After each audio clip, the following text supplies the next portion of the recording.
Well, a new fight in the media over what is and is not appropriate coverage of the first family. It started when Joan Walsh, the left-leaning editor-at-large of Salon.com, attacked a conservative blogger for revealing where Sasha and Malia Obama were recently vacationing. That piece, which was on Breitbart.com by the conservative blogger, raised questions about the expense of the trip in light of the budget changes we've seen in Washington and the whole sequester dust-up. Ms. Walsh over on Salon suggested this post was racist and demanded that people treat the president's daughters with respect. But this same writer, Joan Walsh, wrote a scathing article about the Bush family's, quote, alcohol troubles back in 2001, reporting on teenage twins Barbara and Jenna Bush, even appearing to suggest that the girls could be on the road to becoming alcoholics themselves.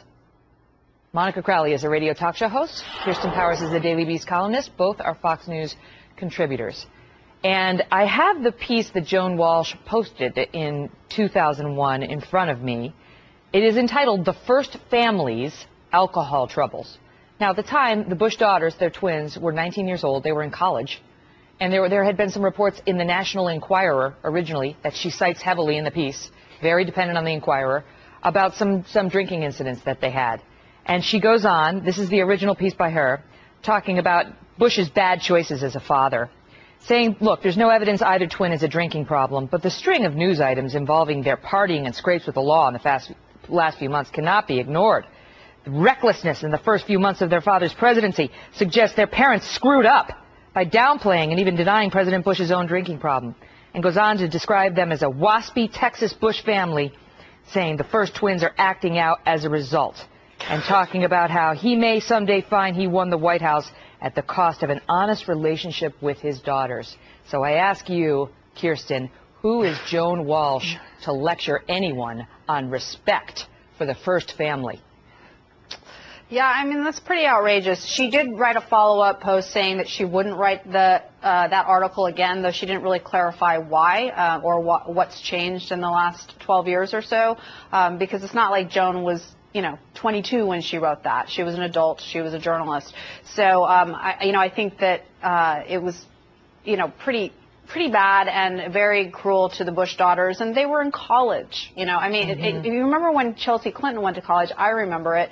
The reporters were very hands-off about that. They, really did not. You never heard anything about Chelsea for the most part, and that was sort of understood. And I think in the same way with the Obama daughters, I don't think you should report where they're vacationing. I think they are off limits. Agreed. But I think we all agree on that point. Yeah, for Joan Walsh to call it racist, I think. I just think it's bad taste and it's bad journalism. I wouldn't call it racist. Right, and that was the other point she was making, Monica, apart from the hypocrisy of what she has done, and when she got caught, because she didn't disclose in her piece bashing Breitbart that she herself had done this to first daughters 10 years ago, but she was caught, and Mediaite and then Breitbart posted her 2001 hit on the Bush daughters. And then she came out and said, oh, well, my hypocrisy, I wouldn't have used that same tone, I guess, and I guess I regret that article, but that was a legitimate news story. But where the Obama daughters are vacationing is not. Now, we all agree we don't talk about where the first daughters are vacationing. That wasn't right. It's for their safety. We protect our first family. But the charge that it is racist to discuss the first family's vacations, your thoughts on that? Yeah, it's really despicable, Megan, that she brings out this line about racism. She brought it up in the first piece, and in the follow-up piece that Kirsten just cited, she raised it again, that if somehow you criticize this president on anything, whether it's on the deficit, whether it's on out-of-control government spending, whether it's on Obamacare, whether it's on the fact that this is their third vacation and we're only in the third month of the year, at a time of sequester and belt-tightening for every American, and especially for the government, or should be anyway, if you raise legitimate criticisms about the way this man is governing the country, that somehow you're racist. It is, first of all, it's despicable and it's outrageous and should not be tolerated. Secondly, it has no place in this conversation. I mean, remember, Martin Luther King Jr. said, let the time come when we don't judge by the color of skin, but by the content of character. Now we have the first black president. We should be extending that to, well, let's judge by the content of his policies and the way he's governing. Kirsten, what she is saying, Kirsten, is that the reason. This is what she writes in her piece. The theme of most right-wing stories on Sasha, Malia, and Michelle Obama's vacations and leisure time activities seems to be that they're entitled princesses when they do exactly the same kinds of things other presidents' families have done throughout history. And she talks about how she believes that that people think that they are, quote, uppity, and that there's a racist theme to talking about their expensive vacations in Aspen. That's where Michelle Obama went, and elsewhere. Yeah. Well, you know, look, this vacation thing goes on in every administration. I'm sure you all remember we always were hearing about George Bush's mountain biking and George Bush going to the ranch and how many times he'd gone to the ranch. And Maureen Dowd loved to write about it. You know, so it's so pervasive. You know, when John Kerry was running for president, you know, he goes windsurfing or he goes skiing or whatever.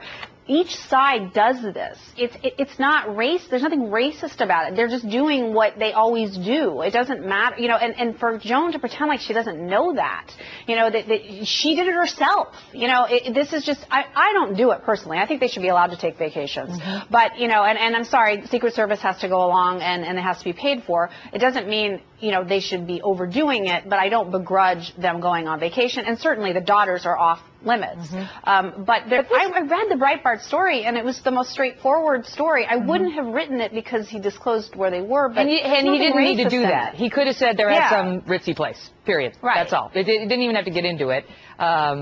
You know, there's been a theme of, a string of vacations that the Obamas have taken that have been pricey to fancy places, in part because Barack Obama's from Hawaii. And so they go to Hawaii a lot. Michelle Obama likes to ski, so they go to ski places, which tends to be expensive. And then we're not going to get into where the first daughters are now. But the point is, he was trying to make a point. He didn't have to get into the specifics. But I do want to ask you this, Monica, because, you know, again, certain people on the left like to go back to the racism place repeatedly. I mean, everything is racist. Was Joan Walsh called, you know, a racist when she went after the Bush daughters? No, because she's white and they were white. But if Bush had been black and she wrote that same exact piece about the Bush daughters and their drinking, some of her colleagues on the left would have said she's a racist. It's like you're not immune from criticism just because you're the first black family, and it shouldn't be either a shield or a sword used against you. Yeah, that's exactly the point, Megan. And unfortunately, what's so tragic about this is that so many folks on the left have made the racism card the go-to card to attack anybody who is opposing President Obama on any number of issues.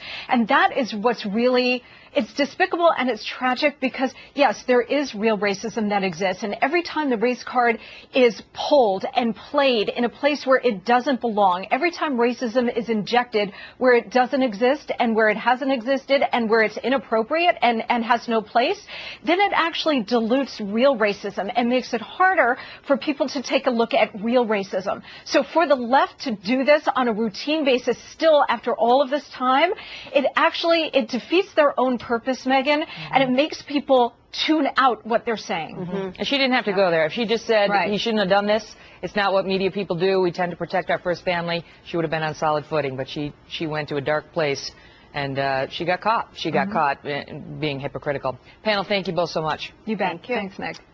Well, it started